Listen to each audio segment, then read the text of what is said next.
2장 9장 2절에서 8절 제가 봉독하도록 합니다. 엿새 후에 예수께서 베드로와 야고보와 요한을 데리시고 따로 높은 산에 올라가셨더니 저희 앞에서 변형되사 그 옷이 광채가 나며 세상에서 빨래하는 자가 그렇게 희게 할 수 없을 만큼 심히 희어졌더라. 이에 엘리야가 모세와 함께 저희에게 나타나 예수로 더불어 말씀하고는 베드로가 예수께 고하되 라비여 우리가 여기 있는 것이 좋사오니 우리가 초막셋을 짓되 하나는 주를 위하여 하나는 모세를 위하여 하나는 엘리야를 위하여 하사이다 하니 이는 저희가 심히 무서워하므로 저가 무슨 말을 하는지 알지 못합니다. 마침 구름이 와서 저희를 덮으며 구름 속으로 소리가 나되 이는 내 사랑하는 아들이니 너희는 저의 말을 들으라 하는지라. 문득 둘러보니 아무도 보이지 아니하고 오직 예수와 자기들 뿐이었더라. 아멘. 마가복음 8장 후반부와 우리 9장 초반을 통해서 우리는 마가복음에서 가장 아름다운 또 영광스러운 그런 복음의 가장 핵심적인 내용들을 만나게 됩니다. 그리고 이제 이외에는 예수님의 십자가의 죽으심에서의 또 영광스러운 장면들을 또 우리는 보게 됩니다. 이렇게 마가복음은 변화산 사건을 중심해서 예수 그리스도에 대한 중요한 이 고백과 십자가상에서의 그리스도의 또 이 고백의 이 내용 속에서 복음의 그 가장 위대함과 또 소중함들이 우리에게 아름답게 소개되어지는 것을 보게 됩니다. 오늘 함께 또 이 말씀 앞에 서서 그 말씀이 우리의 영의 양식으로 또 우리 모든 성도들의 심령 속에 또 잘 세워져 가기를 소망합니다. 하나님의 말씀을 정확하게 읽고 또 이해하고 또 그것을 깨달을 때 바로 거기에 하나님의 놀라운 중생의 역사와 또 성도를 성장케 해주시는 또 놀라운 은혜와 역사들이 일어나는 것입니다. 그래서 여러분들에게 지난 2년을 넘게 마가복음을 아주 상세하게 그 거대한 산을 오르기 위해서 이제 작은 골짜기 하나하나까지 또 나무 하나하나까지 될 수 있으면 전부 다 살펴보면서 이제 한 능선을 오르고 또 능선을 오르고 이렇게 마가복음을 강해 설교라는 것이 무엇인지 정말 그 말씀 하나하나를 잘 헤아리면서 읽으면서 그 말씀을 정확하게 배우고 깨달아가면서 신앙하는 게 무엇인지를 여러분들에게 이렇게 또 소개해가고 있습니다. 사실은 지난 20년 가까이 창세기부터 계시록을 수요일과 주일을 번갈아 가면서 구약과 신약을 번갈아 가면서 순서대로 진행해 왔습니다. 그래서 한번 이것이 전부 다 끝났습니다. 그리고 난 이후에는 좀 선별적으로 로마서라든가 또 이렇게 택해서 지금 여러분들에게 소개해 가고 있습니다. 남은 이제 시간 동안에는 이처럼 전체를 한번 봤기 때문에 이제는 중간중간에 중요한 성경 부분들을 택해서 이제는 성경 그 전체를 이 한 본문을 가지고 어떻게 또 묵상하고 또 헤아리는지 그러한 부분들을 이제 훈련해 가면서 강해 설교를 맛보실 수 있도록 그렇게 진행하려고 합니다. 그러다 보니 마가복음을 사실은 가장 짧은 성경인데도 불구하고 복음서 중에서는 굉장히 지금 오래 이렇게 진행하고 있는 것입니다. 그래서 마가복음을 보시면서 네 복음서 전체를 이렇게 맛보시라는 것이에요. 마가복음을 보면서 신약 전체의 이와 같은 내용들이 어떻게 서로 상호 조화를 이루면서 그 같은 교리와 내용이 어떻게 구성되어 있는지를 신약 전체를 함께 잘 통합해서 보시라는 것이에요. 그리고 또 그 마가복음에서 나오는 그런 중요한 신앙의 핵심과 포인트와 교리들이 구약 전체와 또 연결해서 어떻게 소개되어지고 있는지들을 보시라는 것이에요. 그래서 성경 그 구조를 보면서도 구약과 신약 전체를 고려하시고 생각하시면서 성경을 읽어낼 수 있는 그런 안목과 그런 훈련들을 가지실 수 있도록 마가복음을 아주 상세하게 그렇게 신구약 전체를 이렇게 살펴가면서 여러분에게 우리 청교도들과 개혁주의 교회들이 펼쳐왔던 그 강해 설교라는 게 무엇인지를 이렇게 소개해가고 있는 것입니다. 그래서 때로는 어떤 때는 한 단어 때문에 한참 머물러 서 있어야 되는 것이고, 또 어떨 때는 한 문장 때문에 한참 머물러 서 있어야 되는 것이고, 또 어떨 때는 많은 사건들이 또 그냥 신속하게 또 이렇게 넘어가기도 합니다. 이처럼 성경이 가는 데까지 가고 성경이 멈추는 데서 멈추는 이러한 방식으로 성경을 묵상하는 훈련들을 부단히 노력하셔야 됩니다. 성경을 정확하게 읽어내고 또 바르게 깨달을 때에 성령 하나님께서 우리 안에 놀라운 역사를 일으키시면서 믿음의 또 신앙의 위대한 역사들이 일어납니다. 성경을 정확하고 바르게 읽지 아니하면, 깨닫지 않는다라면 무지함 속에서는 그 어떤 신앙의 역사도 일어나지 않는 것입니다. 왜 이 말씀을 드리냐면, 이제 우리가 8장 후반부와 9장 이제 초반부에서 이 두 사건이 왜 이토록 마가복음에서 엄청난 비중을 차지하고 있는 것. 결국 우리가 그동안 마가복음을 그렇게 천천히 한 걸음 한 걸음 걸으면서 좌우를 다 둘러보면서 그 많은 풍경과 많은 그런 다양한 그러한 모습들이 도대체 우리에게 무엇을 가르치려고 하는 것인지, 그 꽃 하나에 심취해서 거기에 머물러서 거기에 한동안 빠져 있으면 가야 할 길을 또 놓쳐버릴 수도 있는 것이고, 그 꽃이, 작은 꽃이 아름다워도 가야 할 또 정상을 향해서 또 부단히 가야 하는 것입니다. 그 작은 꽃들과 냇물들은 바로 우리가 가야 하고 바라봐야 될 그 거대한 그 산의 아름다움들을 꾸미는 작은 또 하나의 도구들의 또 수단들인 것입니다. 이제 우리는 마가복음의 거대한 그 목적지인 바로 첫 번째 목적지에 다다른 것이에요. 그래서 예수 그리스도께서 도대체 누구이신지, 도대체 그분이 누구시길래 지난 2000년 동안 수많은 사람들이 목숨을 걸고 자신의 전생애를 걸고 그 예수님을 사랑하고 사모하며 때로는 전쟁과 참화 속에서 그 모진 고통들을 참아내면서 죽음으로써 기꺼이 희생하면서조차도 그 예수님을 포기하지 아니하고 그 예수님을 주요 그리스도시요 하나님의 아들이시다라고 고백하는 이 위대한 고백을 그렇게 목숨을 맞바꿔가면서 지켜왔느냐라는 것입니다. 결국 마가복음 8장 앞부분, 8장 후반부에서는 주는 그리스도시요 라고 하는 이 고백이 결국 여기서 우리에게 장엄하게 소개되는 것입니다.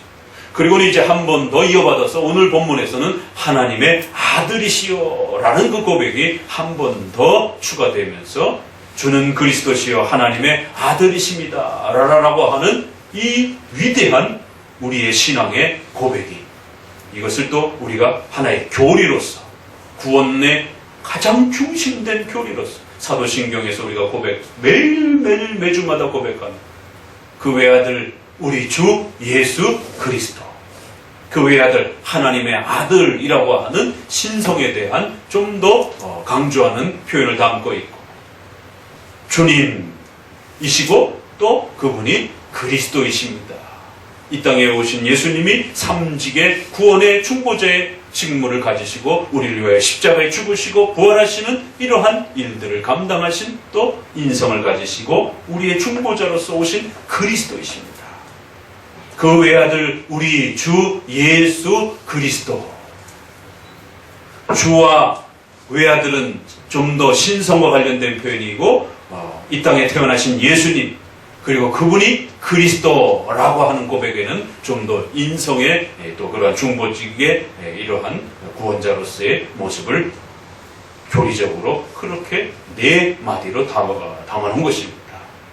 바로 이러한 교리적 신앙 고백의 고백들이 우리는 마가복음 8장 9장의 내용들을 통해서 이제 드디어 만나게 되는 것입니다. 이 고백은 지난 설교 말씀을 통해서 자기 부정이라고 하는 이 고백을 통해서 이제 더 이상 내 자신을 위해서 살지 않겠습니다. 나는 죽었습니다. 나는 내 인생의 주인이 아닙니다. 이제 예수 그리스도께서 내 인생의 주인이시고 예수님만이 나의 왕이시고 예수님이 나의 모든 것입니다 라고 하는 이 고백이 바로 주는 그리스도시요 라는 고백 속에 담아낼 수 있는 고백이라 말씀을 드렸습니다. 그렇기 때문에 이 고백은 자신의 인생 전체를 버려야 되는,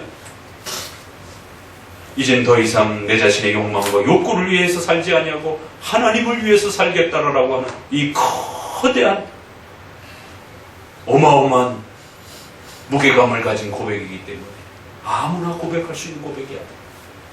아무나 따라올 수 있는 길이 아니에요. 오직 하나님의 택한 백성들, 하나님께서 성령 하나님의 은혜를 통해서 그들의 마음을 새롭게 하시는 사람들만이 이 위대한 고백과 이 십자가의 길, 자기 부정의 길을 기꺼이 즐거움으로 기뻐함으로 나아갈 수 있다는 것입니다. 그렇기 때문에 오늘 이러한 귀한 말씀을 이 자리에서 함께 듣는 여러분들도, 저도 세상 사람들의 눈에는 어리석고 바보처럼 보인다 할지라도 이것을 깨닫고 고백하는 자에게 있어서는 주는 그리스도시요 살아계신 하나님의 아들이십니다라고 하는 이 고백 하나 고백하기 위해서, 이 고백 하나 지키기 위해서 우리 인생의 모든 가치를 기꺼이 포기할 수 있는, 세상 사람들의 눈에는 어리석은 그런 고백처럼 보이지만 우리에게 있어서는 생명을 주시고 구원을 이루시는 위대한 하나님의 은혜를 누리는 그런 고백이라는 것입니다.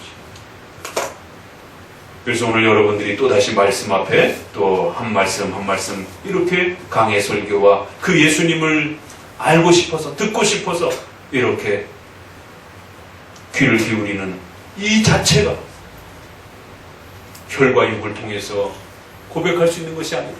오직 하나님의 은혜를 통해서 고백할 수 있었다라고 고백하는 그 말씀처럼 우리 장로교회, 개혁교회의 이러한 강해 설교들은 정말 아무나 들을 수 있는 것이 아니고 하나님의 은혜를 통해서 도와주시지 않는다라면 들을 수 없는 그러한 또 자리이기도 합니다. 잘 먹고 잘 살도록 도와주겠다라고 하는 그러한 소리는 얼마나 듣기 좋습니까? 그거 10시간이라도 해달라고 해도 아무도 움직이지 않고 그렇게 들을 수 있어요. 병 나을 수 있다라면 밤새도록이라도 들을 수 있습니다. 암 환자가 병원에서도 포기하고 그랬는데 어디 기도원에 가면 병 고쳐 준다라고 한다라면 그 사람이 10시간이든 열흘이든 나가겠습니까? 안 나가죠. 그런데 성경을 차분히 하나하나 설명하면서 가르치면서 우리의 죄를 지적하고 우리의 욕망을 지적하고 그렇게 살면 안 된다라고 책망하고 그러한 모든 죄악들을 예수님께 고백하고 너 자신의 죄악들을 하나님 앞에 내려놓으라라고, 자신을 죽이라라라고, 자기를 부정하라라라고, 십자가를 짊어지라라라고 그렇게 요구하는 이러한 강의 설교들을 쏟아내게 되면 1시간도 못 듣는 거죠. 30분도 못 듣는 겁니다. 기분 나빠서, 불편해서. 그렇기 때문에 장로교회의 이 강의 설교를 듣고 있는 것만으로도요 어마어마한 이러한 자리를 갖고 계신 것을 기억하셔야 됩니다. 적어도 장로교회 목회자들은 강의 설교를 진행하기 때문에 중간에 자기 마음에 불편하다라고 해서 건너뛸 수가 없는 것이죠. 건너뛰게 되면 성도도 알고 저도 아는 것입니다. 목사님이 이 부분 건너뛰었구나. 순차적으로 그 내용들을 차분히 진행하여 가야 하기 때문에 책망하는 말씀이면 책망하는 말을 할 수밖에 없고, 소망을 주는 말씀이면 소망을 주는 말씀을 할 수밖에 없고, 성경이 이끄는 대로 그 성경이 말을 해주는 만큼 말할 수밖에 없고 들을 수밖에 없는 것입니다. 그래서 강의 설교를 듣고 있는 그 자체만으로도 여러분은 하나님의 은혜 속에서 그렇게 그 말씀의 자리에 계심을 우리는 또 함께 깨닫는 것입니다. 시간적으로도 견뎌야 되지만 내용적으로 우리 자신의 욕망과 욕심을 향하여 공격해 들어오는 이 하나님의 진리의 말씀이 우리 자신의 죄악된 욕망을 죽이려 할 때에 그 불편함과 괴로움을 어떻게 견뎌낼 수 있겠느냐는 것이. 그래서 오늘 우리는 이제 우리 인생의 최고의 복된 소식인 바로 우리의 죄를 십자가에 짊어지기 위하여 이 땅에 오신 예수님, 그리고 우리의 모든 죄를 사하시고 이제 감당하시고 우리를 영원한 생명으로 하나님 곁으로 초대하기 위하여 부활의 이 영광스러움들을 이제 보여주시는 그 예수님의 복음의 내용을 듣는 것입니다. 정치적으로, 병적으로, 또 사회 성공적으로, 경제적으로 모든 그러한 잘못된 기대감들을 철저히 끊어내시고 오직 예수님이 이 땅에 오신 목적은 바로 너희의 죄를 십자가에 짊어짐으로 하나님 앞에 형벌받아 영원히 죽어야 되는 이 무서운 인간의 죄값을 예수님이 친히 감당하시기 위해서 이 땅에 오셨다고. 그리고는 우리의 어두워진 눈들이, 우리의 닫혀진 귀가 성부 하나님의 말씀을 듣고 그 하나님의 뜻을 사랑하고 사모할 수 있도록, 그 진리의 말씀을 듣고 깨달을 수 있는 눈이 열릴 수 있도록 우리에게 말씀을 깨우쳐주는, 또 수많은 악과 어둠으로부터 우리를 지키시고 보호하시는 왕으로서의, 또 그러한 주권자로서의 그러한 또 하나님의 은혜를 우리에게 회복시켜 주시기 위해서 선지자직, 제사장직, 왕직이라고 하는 바로 구원의 문제를 해결해 주는 이 세 가지의 소중한 임무를 감당하시기 위해서 이 땅에 오셨다는, 이것 외에 그리스도를 다른 목적으로 바라보고 기대한다라면 그건 모두 다 잘못된 악한 갈라디아서에 있는 말씀처럼 귀신의 가르침이요, 그건 아주 악독한 가르침이다라고, 그렇게 저주를 받을지어다라고 엄중히 책망하는 것입니다. 저는 그리스도시요라고 하는 이 소중한 고백만 우리를 죄의 문제로부터 해결해 줄 수 있고 지옥의 이 고통과 괴로움으로부터 해결해 줄 수 있는 유일한 치료책이요 유일한 복음이라는 사실을 우리에게 가르쳐 주신 것입니다. 그래서 주는 그리스도시요라고 하는 이 고백을 우리의 가슴으로 고백하고 담아내는 이 영광스러운 깨달음이 가슴 벅차게 우리의 심령 속에 다시 또 다가오는 것입니다.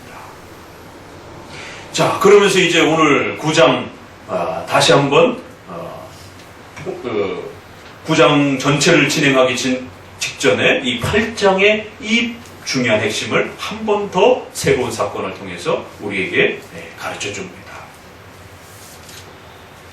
갑자기 이 흐름이 뚝 끊기고 엿새 후에 이러면서 상당히 시간이 지나고 난 뒤에 예수님께서는 특별한 목적을 가지시고 제자들을 큰 산으로 데리고 갔다 이렇게 말합니다. 그런데 다 데리고 가는 것도 아니고 베드로, 야고보, 요한만 데리고 가는 것이에요. 그리고 그 산이 어떤 산인지는 알 수가 없습니다. 그래서 우리가 통상 변화산이다 이렇게 표현을 합니다. 예수님이 그 산에 오르셔서 아주 신기한 모습으로 변화되셨어요. 이 사건이 왜 이 8장 주는 그리스도시요라고 하는 이 어마어마한 이 고백을 담아낸 이 감격스러움이 아직 그 여울이 끝나기도 전에, 시간상으로는 상당히 많은 시간이 지났지만 흐름상으로는 마가복음 8장 끝에 9장 다음으로 바로 이어져서 주는 그리스도시요라고 하는 이 감격스러운 고백을 이 9장 변화산 사건을 통해서 우리가 주는 그리스도시요라고 고백하는 이 고백이 비록 우리 인생을 포기해야 되고 내 욕망을 포기해야 되고 내 욕심을 내려놔야 되고 때로는 내 가족들을 내려놔야 되고 내가 편안하게 살던 국가와 사회와 직장의 이러한 삶들을 내려놔야 되는, 주일 성수를 해야 하기 때문에 갖가지 수많은 직업의 선택의 어려움과 제약의 이 불편함과 손해를 감수해야 하면서 이러한 자기 부정과 십자가의 이런 아픔들을 감당해야 되는 그런 고백임에도 불구하고 이 주는 그리스도시요라는 이 고백이 우리에 있어서 얼마나 영광스럽고 복된 고백인지를 다시 한번 이 변화산 사건을 통해서 용기를 부여해 주는 것입니다. 주는 그리스도시요라고 하는 이 고백을 베드로와 그 제자들이 하는 과정 중에 얼마나 큰 또 책망을 받기도 하고, 아직 예수님을 충분히 이해하지 못하는 그러한 제자들의 모습의 연약한 믿음의 모습 속에서 자기들의 눈앞에 연약한 모습으로 서 계신 그 그리스도를 바라보면서 자꾸 그 그리스도를 다른 목적으로 이렇게 생각하려고 하는 또 그러한 어리석음과 연약함들이 자꾸 파고드는 것입니다.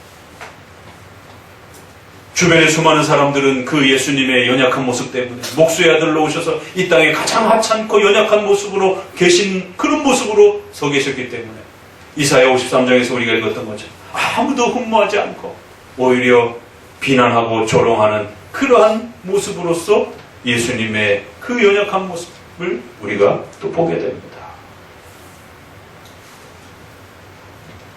그러한 예수님을 주요 그리스도라라고 고백한 이 고백을 이제 한 번 더 담아서 9장에서는 비록 우리 삶 전체를 포기해야 되고 정말 이 예수님이 누구신지에 대해서 역사적으로 그렇게 성인으로 존중받고 많은 사람들도 알지만 그 예수님을 하나님으로 믿지 않는, 그 예수님을 신으로 믿지 않는 이 수많은 인류를 향하여 오늘 이 변화산 사건은 바로 그 예수님은 신이십니다.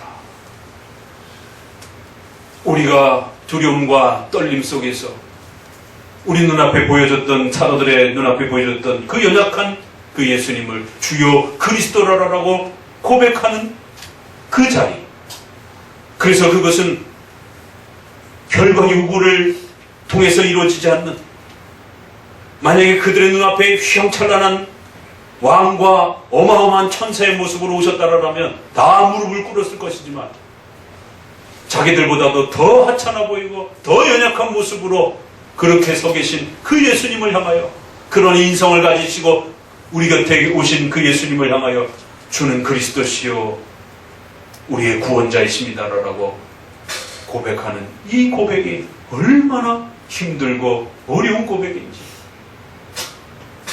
그리고 우리 자신 전체를 내려놔야 되고 포기해야 되는 그런 고백인 것입니다. 어떻게 호름한 그 30세의 가난한 볼품없는 예수님이라고 하는 그 청년에게 자신들의 삶 전체를 위탁할 수 있겠느냐 말이에요. 그건 불가능한 것입니다. 위대하고 돈 많고 라고 이런 사람들에게는 의탁할 수 있어도 돈도 없고 가난하고 명예도 없고 권세도 없는 연약한 목수의 아들, 가난한 목수의 아들이신 예수님을 향하여 주는 그리스도시라라고 고백하시는 것은 쉬운 일이 아닌 것입니다. 그 예수님이 병을 고쳐주고 부자가 되게 해주고 여러 가지 엄청난 혜택을 주겠다라고 한다라면 누가 그 예수님 앞에 나오지 않겠습니까?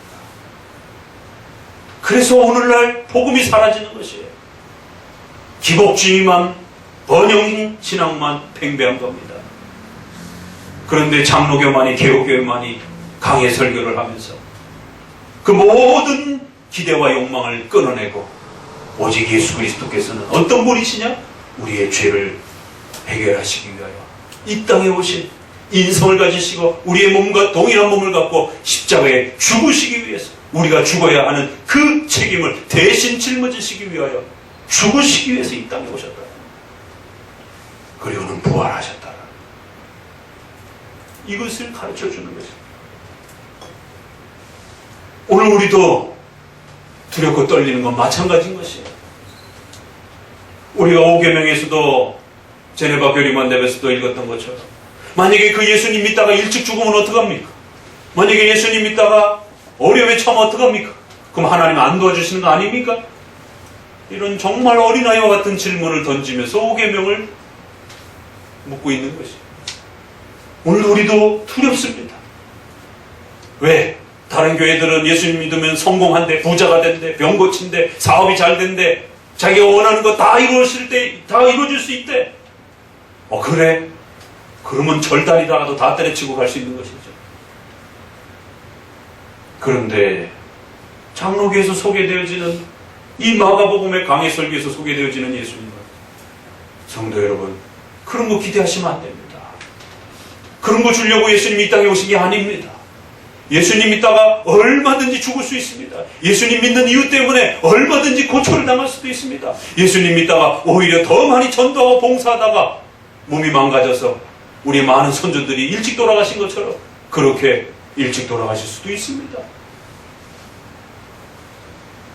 예수님이 이 땅에 오신 이유는 우리의 죄를 해결하시기 위함입니다. 두려운 것입니다. 우리도 두려운 것이에요. 우리의 삶을 다 책임져 주겠다라면 얼마든지 바로 맡길 텐데, 오히려 예수님 믿는 것 때문에 그러한 고초를 겪어야 되고 아픔을 겪어야 된다라면 과연 그런 예수님을 믿을 수 있을까? 사도들 눈앞에 서 있던 예수님은 화려한 왕이 아니었습니다. 가난한 목수의 아들로서 자신들보다도 더 돈이 없고 자신들보다도 더 배운 게 없어 보이는 것처럼 느껴졌고 자신들보다도 더 명예가 없는, 그래서 예수님이 가르칠 때마다 도대체 넌 어디서 배웠느냐, 어느 학교 출신이냐, 어느 가문 출신이냐, 도대체 너는 돈이 얼마큼 있느냐, 사람들을 먹일 수 있느냐라고 끊임없이 그렇게 도전을 받았던 것입니다. 제자들 입장에선 두려운 것이에요. 과연 이런 분을 믿을 수 있을까? 과연 이런 분을 우리의 구원자로, 나의 구원자로 고백해야 되는 것인가? 오늘 우리도 똑같이 두려운 것입니다. 일반 교회에서는 예수님 믿으면 얼마든지 떵떵거리면서 성공하면서 그렇게 살 수 있다라고 가르치니까 그 예수님 믿는 게 뭐가 어렵습니까? 안 믿으라래도 더 와서 믿을 것입니다. 그러나 강의 설교를 통해서 우리가 성경을 통해서 배우는 예수님 때문에 죽을 수도 있다. 예수님 때문에 더 많은 희생을 해야 된다. 예수님 때문에 음란 안 하고 이 악한 세대로부터 고통과 고난을 받을 수 있다라고 말합니다. 예수님을 바알세불이라고 그러면서 귀신의 왕이라고 그러면서 예수님을 조롱했던 것처럼 너희들도 그와 같은 비난과 조롱을 받을 수 있다. 오히려 부모 자식 지간과 같이 이렇게 엄청난 혈연 지간인데도 불구하고 예수님 믿는 이유 하나 때문에 그 성도를, 예수님 믿는 가족을 비난하고 조롱하고 핍박하는 가족들 안에 불화가 생길 수도 있다라고 말하는 거죠. 우리가 믿어야 될 예수님 때문에 두려운 것입니다. 그 예수님은 눈에 보이지도 않습니다. 일반 교회에서는 예수님 보여주겠다라고 환상 중에, 꿈 중에, 입신 중에 그 예수님 봤다라고 하면서 얼마든지 예수님을 소개합니다. 그러나 오늘 우리의 강해 설교에 있어서 예수님은 볼 수 없다라고 합니다. 볼 수도 없는 분을 어떻게 믿으라고 하는 겁니까? 오늘 본문에서도 제자들을 다 데려가지도 않았어요. 3사람만 데리고 갑니다. 그런데 그 3사람을 데리고 가서도 그 엄청난 경험을 했는데도 예수님은 이 본 것을 아무에게도 알리지 말아라. 사람들에게 드러내지 말아라. 그리고 베드로 후서 1장에는 이제 베드로가 이 고백을 감격스럽게 고백하면서 우리가 변화산에서 보았던 그 놀라운 예수님의 변화되어지는 모습, 이는 내 사랑하는 아들이요 기뻐하는 자라라고 들었던 그 음성을 우리가 너에게 전했다. 우리는 그것을 친히 묵도하고 본 자라는 것이. 그러나 그걸 너무 기대하지 말라. 이제 이보다 더 확실한 예언이 있다.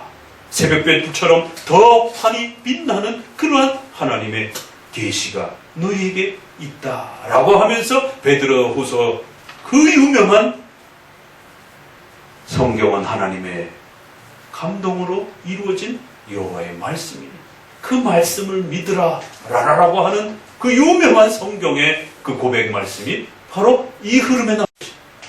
우리는 예수님을 직접 보기도 하고 그 변화되는 어마어마한 것을 경험했지만 그 경험은 모든 자들이 경험하는 것도 아니고 모든 시대에 주는 경험도 아니고 이제 이후로는 우리가 그 예수님으로부터 전해받은 그 말씀을 잘 믿고 의지하며 너에게 구원이 또 하나님과 동행하시는 역사가 이루어질 것이다라는 것입니다. 예수님께서 보여주셨던 그 변화산의 사건은 모든 시대 사람들이 그렇게 예수님을 꿈속과 환상에서 만나라라고 주신 것이 아니라 두려워 떨는 우리 모두에게 또 그 사도들에게 예수님은 누구신가에 대해서 용기와 확신을 주고 이 땅에 오신 예수님, 볼품없고 연약하고 인간의 모습으로 오셨지만 그분은 하나님이셨더라고요. 우리 눈으로 직접 그렇게 확인하고 보았다라는 것입니다. 모든 사람이 볼 필요는 없다라는 것입니다. 그러한 사실을 가르쳐 주는 것이 중요한 것입니다. 그래서 오늘도 우리도 두려운 것입니다. 눈에 보이지 않는 예수님을 믿고 의탁하고 의지해야 되는 것입니다. 또 그 예수님을 믿음으로 수많은 또 환난과 어려움과 고통을 겪을 수 있는 것입니다. 그럼에도 불구하고 사도들의 눈앞에 섰던 그 예수님은 주여 그리스도시요, 또 오늘 변화산 사건을 통해서 그분이 머리끝부터 발끝까지 전부 다 변화되신 참 놀라운 장면입니다. 그래서 복음서의 이 변화산 사건은 도대체 왜 등장을 하는 것인가에 대한 질문부터 우리는 던져야 됩니다. 느닷없이 아무런 어떤 문맥의 어떤 그 흐름도 없어요. 뒷얘기는 이제 병 고치는 얘기로 다시 이제 일상적인 이야기로 돌아갑니다. 그런데 흐름이 뚝 끊기면서 갑자기 예수님이 머리끝부터 발끝까지 전부 다 바뀌시면서 변화되어지는, 그래서 우리가 그걸 변화산이다라고 이렇게 변화하는 것입니다. 이 특별한 사건과 경험이 도대체 무엇을 목적으로 하고 있는 것인가? 그러면 왜 이러한 특별한 경험을 모든 제자들에게 경험하지 않게 하셨는가? 그 모든 사람들에게 이러한 귀한 경험을 하게 해주셨다라면 그 사도들에게는 엄청난 또 큰 용기가 되었을 텐데, 이 사건은 여러 면에서, 그런 면에서 아주 특별한 그런 질문들을 우리에게 많이 담게 합니다. 그러면 차별 대우하신 건가? 이 사람들에게는 보여주고 다른 사람들에게는 안 보여주고, 그럼 이런 경험은 또 모든 세대 사람들이 원하기만 하면 또 그렇게 볼 수 있는 장면인가? 그래서 오늘날 신비주의자들은 이런 예수님을 꿈속에서 봤다라라고 또 그렇게 간증하는 거죠. 제자들에게조차도 다 공개하지 않은 그런 특별한 사건입니다. 꿈속이나 환상에서 이렇게 예수님을 이렇게 봤다고 이렇게 간증하시는 분들은 대부분 다 산신령 같은 그런 식으로 예수님을 다 소개를 해요. 그럼 예수님 얼굴은 어떻습니까? 예수님 얼굴은 잘 안 보이더라고. 너무 빛이 환해가지고. 그러면 어떻습니까? 하얀 옷을 입고 머리도 하얗고 뭐 구름이 자욱하고, 우리 전설의 고향이라든가 이런 산신령 같은 모습에서 늘 봤던 그런 이미지인 것이죠.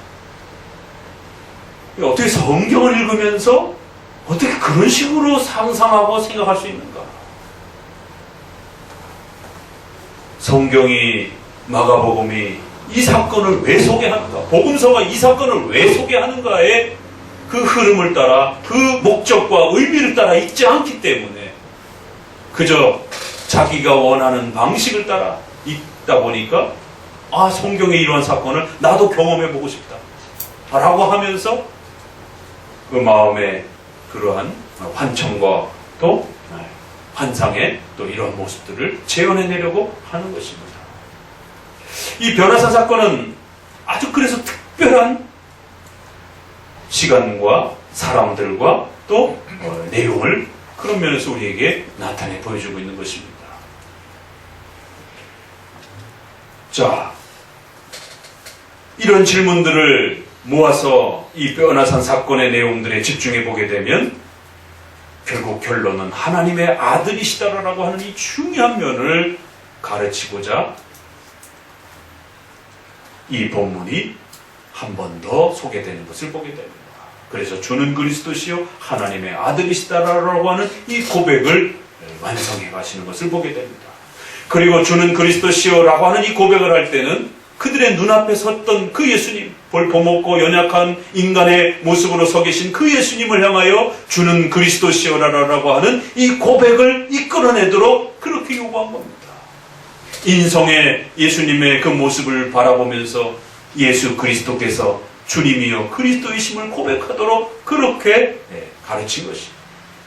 그러나 9장은 그 동일한 인성을 가지신 예수님이 머리끝부터 발끝까지 전부 다 새롭게 바뀌면서 마가복음에서는 뭐라고 표현하느냐면 너무나도 희게 바뀌어서 그 옷이 어느 정도냐면 이 땅에 그 어떤 가장 위대한 세탁업자라 할지라도 그렇게 하얗게 만들 수 없는, 우리가 봤던 그 하얀색 중에 가장 찬란한 하얀색이다라고 그렇게 마가복음은 아주 디테일하게 상세하게 표현하면서 아주 그 생동감을, 그 여운감을 아직도 잊지 못해서 그대로 담아내고 있는 것을 보게 됩니다. 그래서 마가복음은 전체적인 그 흐름이 굉장히 이렇게 생동감이 넘쳐요. 마태나 누가복음에는 세탁업자 이야기가 없습니다. 그냥 하얘졌더라 이렇게 표현해요. 근데 마가복음만이 그 어떤 세탁업자도 이렇게 하얗게 만들 수 없을 정도로 그 옷이 얼마나 하얗게 빛나는지 우리의 눈으로 감히 쳐다볼 수 없을 정도로. 그런데 마태복음에는 얼굴까지 하얘졌더라 이렇게 표현합니다. 마태복음에는 좀 더 바깥의 모습을 표현하면서 옷이 하얘진 것을 표현합니다. 그러면 전체적으로 얼굴과 몸과 그분이 입고 있었던 옷 전체까지가 하얀 광채로서 빛나는 그러한 참으로 신기한 변화의 모습을 제자들이 경험하게 된 것입니다. 제자들은 그 장면 앞에서 어떤 반응을 보였죠? 두려워, 무서워, 떨고 공포에 휩싸였습니다. 조금 전까지는 자기들의 앞에 서 계셨던 그 예수님이 과연 하나님이신지에 대해서 고민하면서 그 예수님을 주요 그리스도라고 고백을 한 것입니다. 그런데 9장의 이 경험은 그들이 그토록 두려워했던, 그들이 그토록 의구심을 자아냈던 예수님의 인성의 그러한 모습이 그분을 바라보는 것 자체만으로도 무섭고 떨 정도로 그분의 인성 앞에 바짝 낮추어 엎드러지게 되는, 우리가 하찮게 보았던, 우리가 우습게 보았던, 우리가 볼품없게 보았던, 우리가 아무렇지도 않게 여겼던 그 예수님의 낮고 천한 모습이 변화산 사건을 통해서 숨을 쉬지도 못할 정도로 두렵고 무서운 경외감을 갖게 하는 그러한 모습으로 그분의 머리털과 그분의 몸 전체뿐만 아니라 그분이 입고 있었던 옷까지 두려움을 자아낼 정도로 도무지 우리의 눈으로 똑바로 쳐다볼 수 없을 정도로 그분의 인성 전체가 영광스러운 광채를 바라면서 우리 눈앞에 서 계신 이분은 신이시다. 신성의 그 위대함을 제자들에게 맛보여 주시는 것을 보게 됩니다. 그래서 이 경험은 너무너무 가슴 벅차고 너무너무 놀라운 그런 경험이었기 때문에 자칫 이런 경험을 제자들이 우리도 하게 해주세요, 우리도 하게 해주세요 라고 하지 않도록 아주 제한된 제자들에게만 술을 제한시키고, 또 그걸 보았던 베드로조차도 혹시라도 그 이야기가 사람들에게 퍼지면서 너나 나나 할 것 없이 그런 예수님 나도 좀 보게 해달라고 그렇게 잘못된 욕망으로 치달을까봐 베드로후서에서 다시 한번 이 사건을 똑같이 언급하면서 비록 그렇게 우리에게 나타나셨지만 그것은 최종 목적이 아니라 우리가 두려워 떨었던, 우리가 경외감을 가지고 보았던 바로 그 예수님이, 우리가 하찮게 보았던 또 볼품없이 여겼던 그 예수님이었다라고 하는, 바로 그 인성을 가지신 예수님께서 바로 하나님이셨다라고 하는 그 신앙의 고백을 담아내고, 바로 그 예수님이 남겨주신 이제 그 말씀으로 충분하다라는 그 사실을, 그렇기 때문에 그 예수님은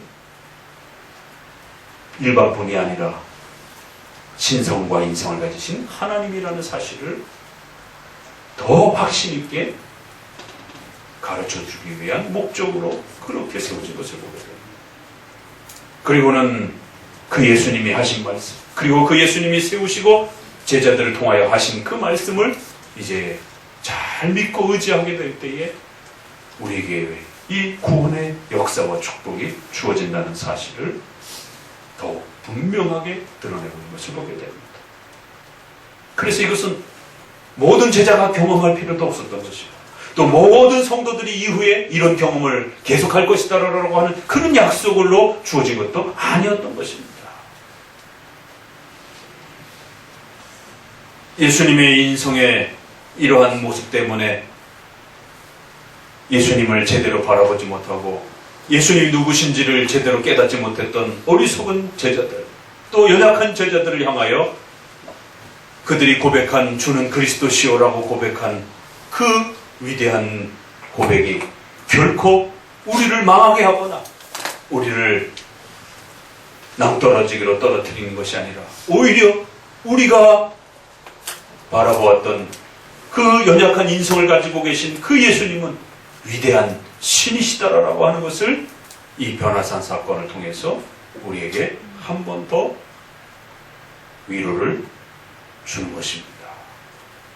그래서 아무런 흐름도 없이 갑자기 그들을 변화산으로 인도하셔서 그들 앞에서 어떤 이유 때문에 어떤 목적을 갖고 바뀌시는지 아무런 설명도 없어요. 제자들을 산으로 이끄신 다음에 그저 누가복음에서는 기도하러 올라가셨다라는 정도밖에 소개가 안 됩니다. 기도하는 중에 예수님의 모습이 그렇게 얼굴과 옷 전체가 휘어지면서 그렇게 바뀌어지는 위대한 이 영광스러움들을 예수님은 보여주신 것입니다.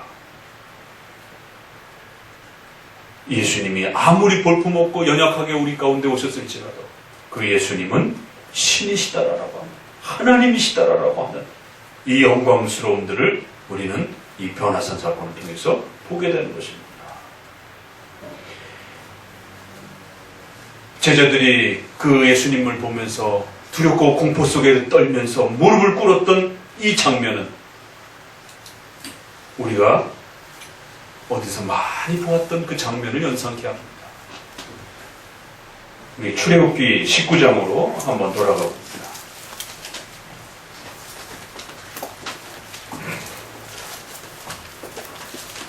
출애굽기 19장, 우리 잘 아시는 유명한 그 시내산 사건이 소개가 되는 장면입니다. 출애굽기 19장입니다.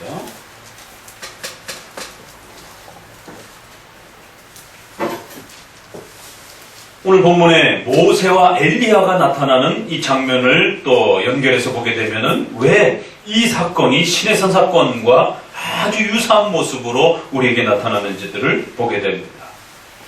19장 1절 읽어봅니다. 이스라엘 자손이 애굽 땅에서 나올 때부터 제3월 곧 그때 그들이 시내 광야에 이르느니라. 시내산에 도착했습니다. 10절 읽어봅니다.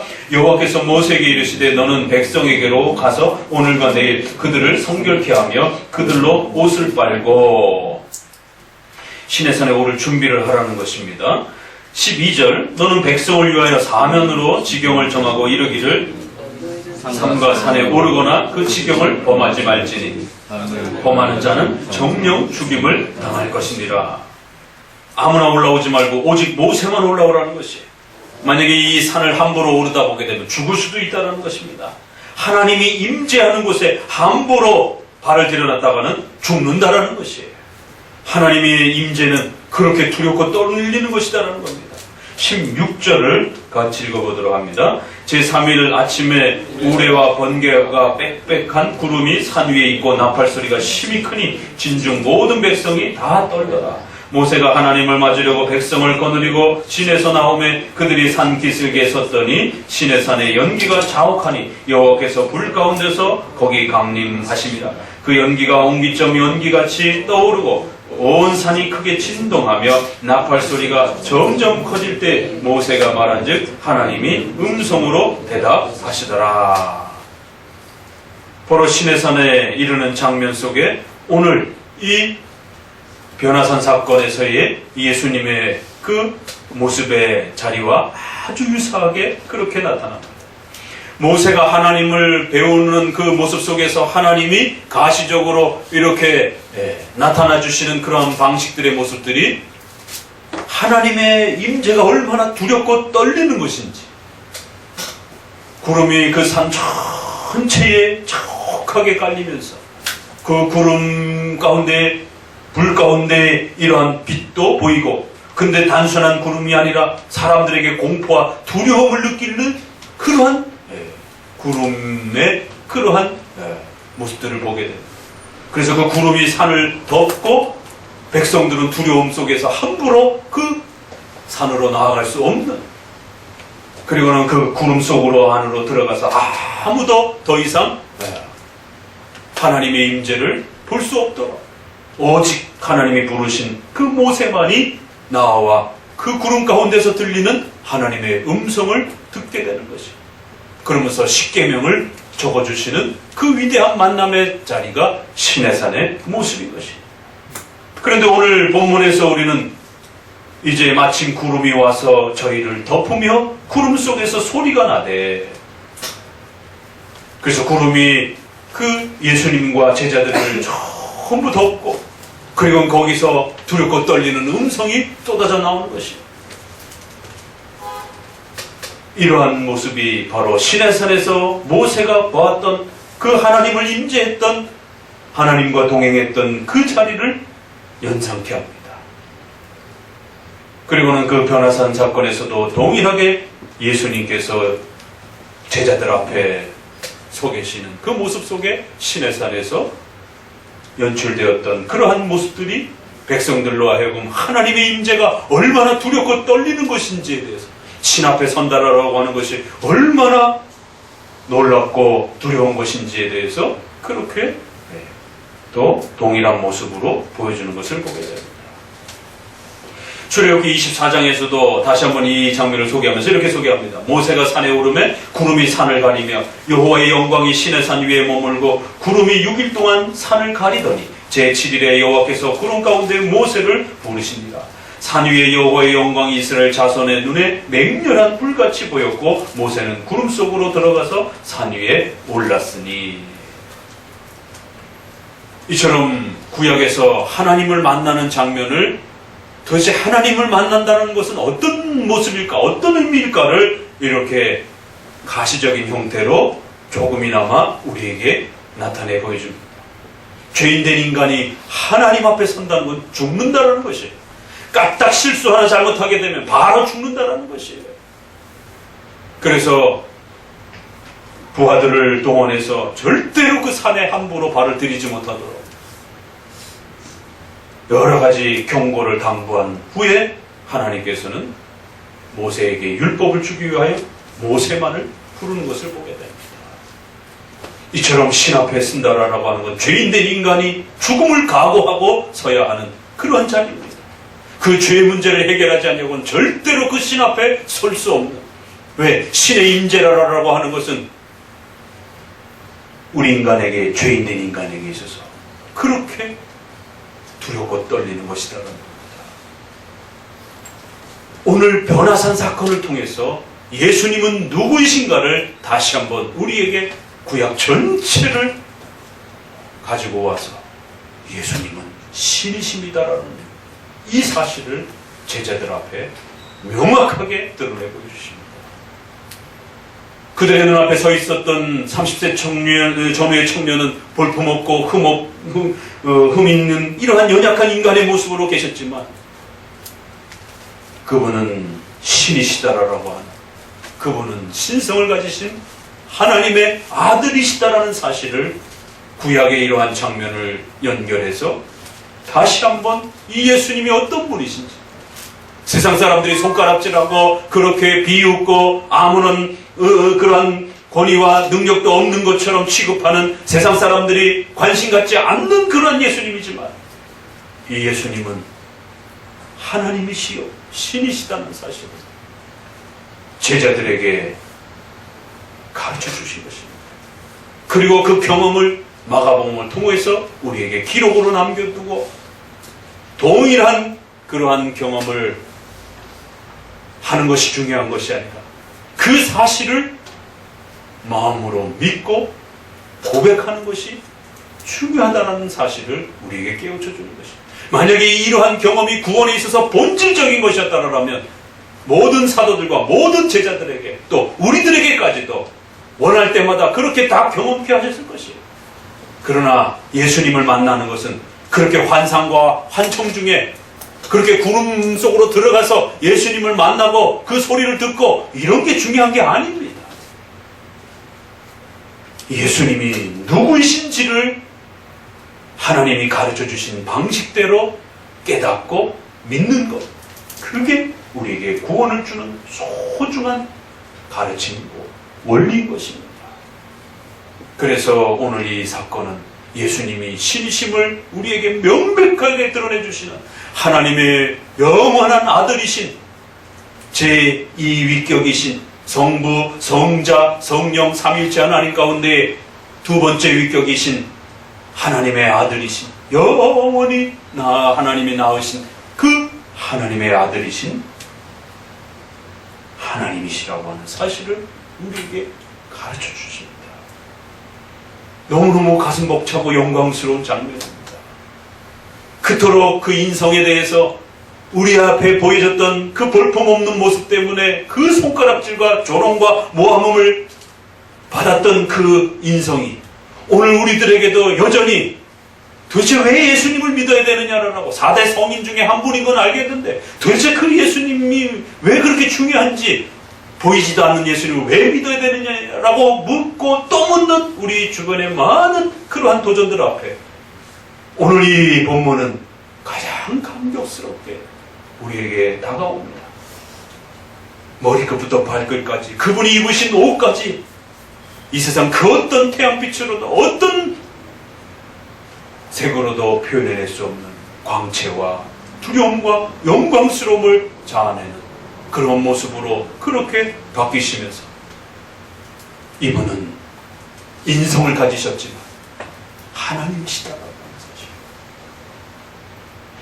이분이 이제 장차 동일한 모습으로 우리 가운데 오실 것이다라고 말하고 있습니다. 그러나 그 오시기 전까지는 또다시 우리는 그 예수님을 보진 못했지만 믿음으로 바라봐야 하는 그러한 두려움 가운데 있는 것입니다. 그러나 두려워하지 말라라는 것입니다. 걱정하지 말라라는 것입니다. 사도들 앞에 볼품없고 연약한 모습으로 서 계셨던 그 예수님이 신이심을 분명하게 드러내 주신 것처럼 오늘 우리들에게도 우리 눈에 보이지 않고 이제 장차 그분이 재림하셔서 오실 것을 기다려야 되는 수많은 신자들에게 이 마가복음 9장은 두려워하지 말라는 것입니다. 보지 못했어도 만지지 못했어도 인성을 가지고 오셨던 그 예수님은 세상 사람들이 손가락질하면서 죽였던 그 예수님은 신이시다라는 것입니다. 하나님의 아들이시다라는 것입니다. 이 땅의 십자가에 죽으시기 위해서 오셨기 때문에 세상 왕처럼 휘황찬란함과 또 그러한 여러 가지 모습으로 우리에게 나타나지는 않으셨지만 그분은 신이시다라는 것이에요. 그리고는 그 변화되는 모습 속에 두 번째 희한한 장면이 모세와 엘리야를 만나는 것입니다. 앞서도 한번 잠깐 설명드렸지만 모세는 이처럼 율법을 받은 자이고 그리고 엘리야는 구약의 가장 악독한 왕이라고 하는 아합과 이세벨 시대에 율법이 다 망가졌던 그 시대에 율법을 다시 한번 회복하면서 바알 선지자와 아세라 선지자 800여 명과 관련해서 제사와 관련된 전쟁을 치르면서 결국 그들 전부를 죽이면서 북이스라엘을 개혁해내는 율법을 다시 한번 회복해내는 선지자들의 가장 대표요 또 율법을 회복시켜 주었던 소중한 그러한 선지자였던 것입니다. 구약을 대표하는 이 두 인물이 갑작스럽게 하나님의 역사에 의해서 제자들이 다 알아볼 수 있는 그러한 모습으로 그들의 눈앞에 나타나신 것입니다. 제자들하고는 수천 년, 수백 년 차이가 있기 때문에 본 적도 없고 그림도 사진도 본 적이 없습니다. 그럼에도 불구하고 하나님께서는 모세와 엘리야를 그들의 눈앞에 다시 등장을 육체의 모습으로 그렇게 등장을 시켜주셨어요. 제자들이 충분히 알아볼 수 있도록 그런 놀라운 장면을 보여주시면서 이건 환상이 아닙니다. 실제 모습입니다. 예수님도 실제로 그렇게 바뀌었고 모세와 엘리야도 실제로 그렇게 육체를 가지고 나타나신 것입니다. 그래서 제자들이 알아본 겁니다. 그래서 성경은 그들이 본 것이라고 말하지 그 환상이다라고 말하지 않습니다. 모세와 엘리야는 구약을 대표하는 인물들입니다.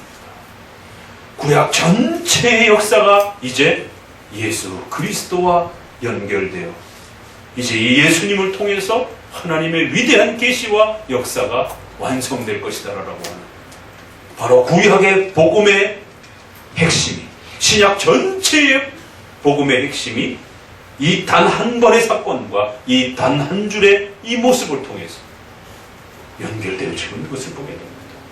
우리는 그동안 몇 번에 걸쳐서 도대체 왜 이 바리새인들과 초대교회의 유대인들이 율법주의에 빠져가지고 자꾸만 외적인 형식에 빠져서 본질을 보지 못하는 이 어리석음을 보이는지에 대해서 그래서 자꾸만 구약의 의식을 따라하고 그 의식을 통해서 가르쳐 주려고 하는 신앙의 본질을 찾지 못하는지 거듭거듭 몇 번에 걸쳐서 설교를 들었습니다.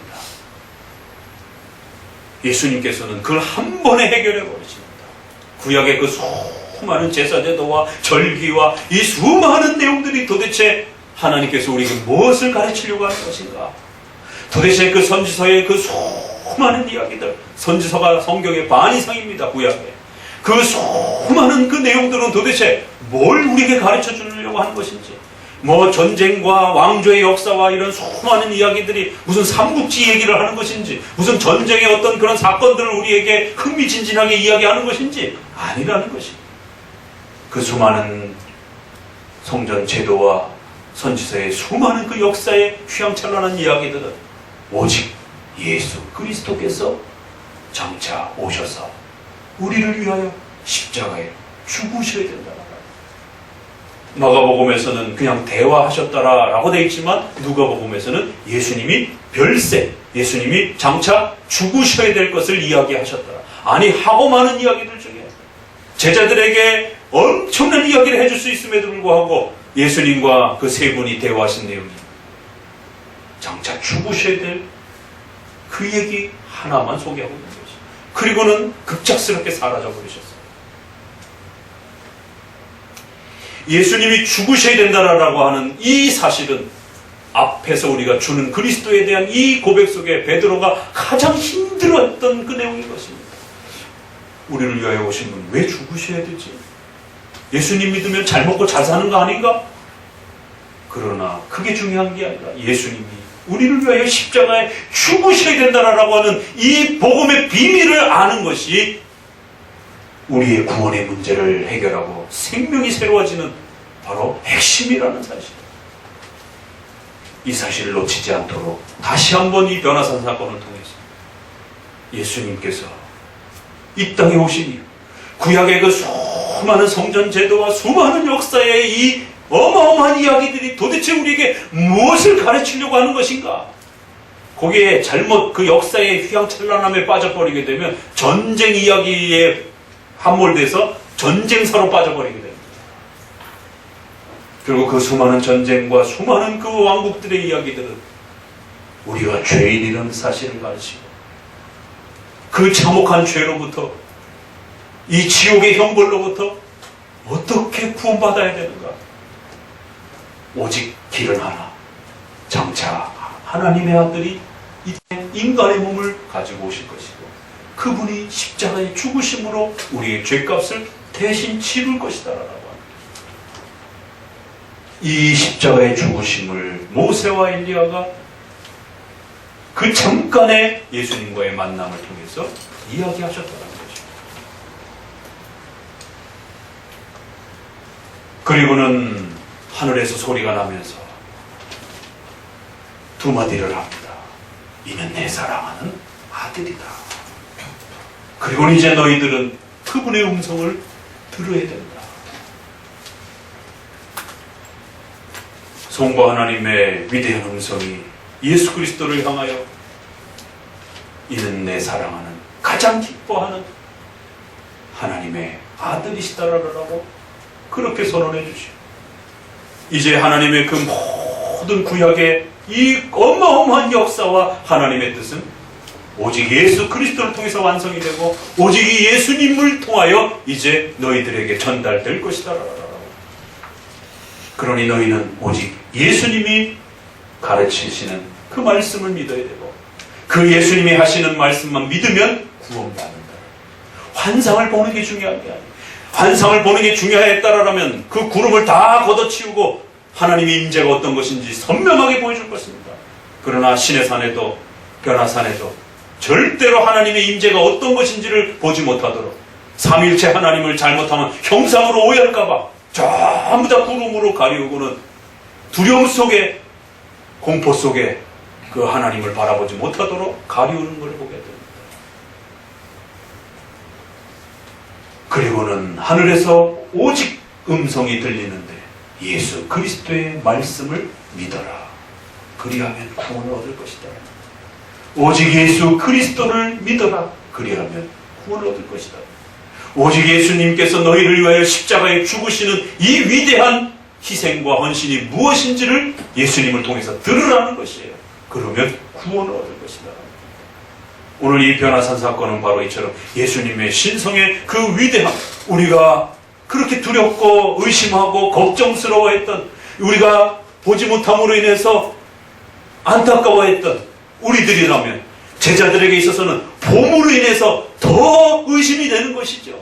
자기들 눈앞에 있는 허름하고 볼품없는 그 예수님을 주님으로 믿어야 된다라고 하는 이 참으로 떨리는 이 현장을 어떻게 극복할 것인가? 우리는 보이지 않는 그 예수님을 봤으면 믿겠는데 보지 않고 어떻게 믿을 것인가? 똑같이 그 인성에 대한 이 어려움에 빠져있는 모든 세대들을 향하여 예수님은 보지 못해도, 예수님의 인성은 보지 못해도 그 예수님은 신이셨다라고, 지금도 신이셨고 과거에도 신이셨고 인성을 취하기 전이나 취하고 난 이후나 그분은 신이시다라는 사실을 명백하게 드러내 주신 것입니다. 그리고는 그 예수님의 이제 말씀을 잘 믿고 의지하고 그 말씀을 사모하면 구원의 역사가 일어난다라고 명백히 우리에게 드러내 주시는 것을 보게 됩니다. 감격스러운 장면입니다. 너무너무 벅찬 장면입니다.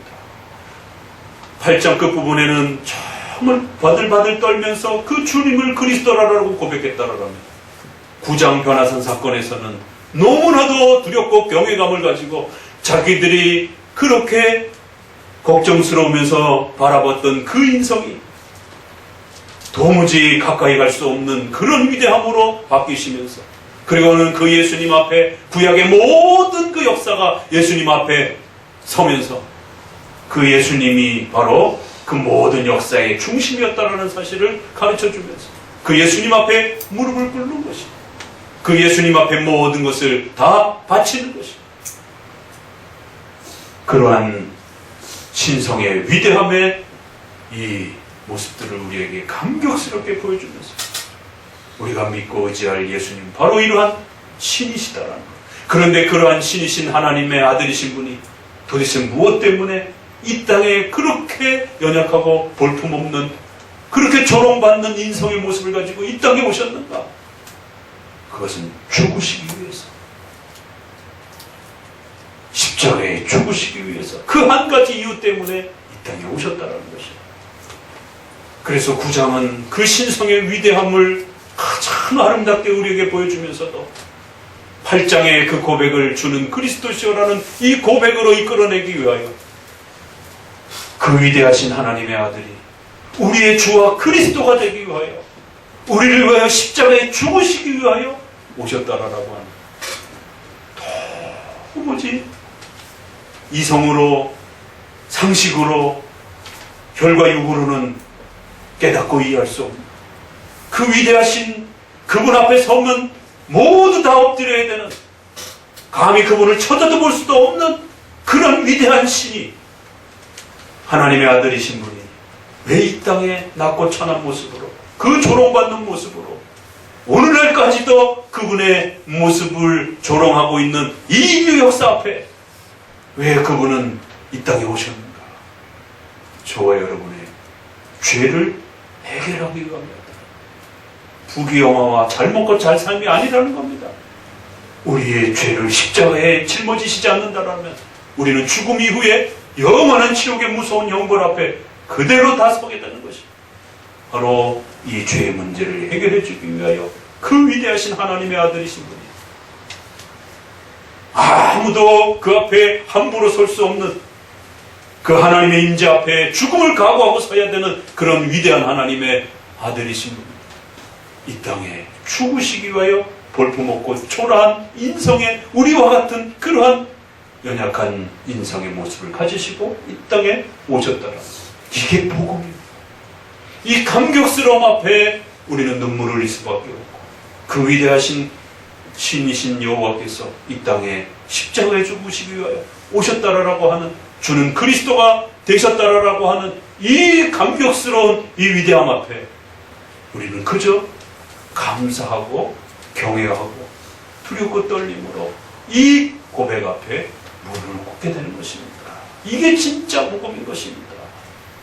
이거 외에는 다 가짜 복음입니다. 이거 외에는 다 어리석은 복음이에요. 아무리 믿고 경험하고 만져도 절대 구원받을 수 없습니다. 이 감격스러운 사건을 우리 사도신조에서는 네 마디로 그렇게 고백하면서 이걸 깨닫고 믿는 자가 구원받을 것이다 라고 그렇게 담아주고 있는 것입니다. 성도 여러분, 오늘 우리 마가복음의 이 위대한 장면 앞에 가슴 떨리며 그렇게 모두 함께 이 변화산 사건 앞에 우리는 섭니다. 예수님은 인성을 가지시고 이 땅에 오셨습니다. 신이신 하나님의 아들이신 여호와께서 이 땅에 낮고 천한 우리들과 동일한 모습으로 그렇게 우리의 죄를 십자가에 짊어지기 위하여 이 땅에 오셨다라고 하는 이 위대한 복음의 이 영광스러움을 절대 잊지 마시기 바랍니다. 이 복음 하나면 모든 인생의 문제들이 다 덮어질 수 있습니다. 하나님 그분이 하나님의 아들이신 분을 이 땅에 보내주신 그 성부의 사랑, 친히 하나님이신 여호와이신 하나님의 아들이신 예수님이 이 수치스러운 죽음을 친히 감당하면서 그렇게 우리에게 오신 그런 은혜, 이 일이 실패하지 아니하도록 세례 장면부터 시작해서 지금까지 또 십자가에 죽으시기까지 성령 하나님께서 기름 부어주셔서 강력하게 그 인성을 보호자하시고 지키시면서 십자가에 죽으실 수 있도록, 그래 우리의 구원이 성취되도록 역사하시는 성령 하나님의 이 하나님의 역사가 오늘 우리에게 그렇게 부어져 있는 것이에요. 그래서 그 하나님의 사랑에서 그 어떤 것도 우리를 끊을 수 없다라고 그렇게 고백하는 것입니다. 도대체 그 하나님의 사랑이 무엇인지 우리는 감히 상상할 수조차도 없다라고 말합니다. 이 위대하신 신께서 왜 이토록 낮고 천한 비참한 이러한 죽음을 각오하시면서 이 땅에 오신 이유가 도대체 무엇인가? 그건 그의 택하신 백성들을 사랑하셨기 때문에 또 구원하시기 위해서 오셨다라고 말하는 것입니다. 이 복음 외에 도대체 더 뭘 바라겠습니까? 그 위대하신 신이 이토록 값진 희생을 치러주셨는데 우린 도대체 더 뭘 달라고 말하겠습니까? 돈이요? 건강이요? 그건 중요한 게 아닙니다. 그럼 필요하시면 얼마든지 주실 수 있는 것입니다. 위대하신 하나님이 이 땅에 인성을 가지시고 십자가에 죽으시기 위해서 오셨다라고 하는 이 한 가지 복음에 우리 인생 모든 것을 걸 수 있는 것입니다. 비록 거기가 자기 부정을 해야 하고 십자가를 짊어져야 되는 길이라 할지라도 얼마든지 우리는 이 길로 나아갈 수 있는 것입니다. 두려워하지 마시기 바랍니다. 걱정하지 마시기 바랍니다. 주는 그리스도시요 살아계신 하나님의 아들이시오라고 고백한다 할지라도 결코 두려워하지 마시고 이 고백만이 살리는 고백이요 이 고백만이 우리의 생명의 고백임을 깨달으시고 지켜가시기를 주의 말씀으로 권면을 드립니다. 기도합니다. 하나님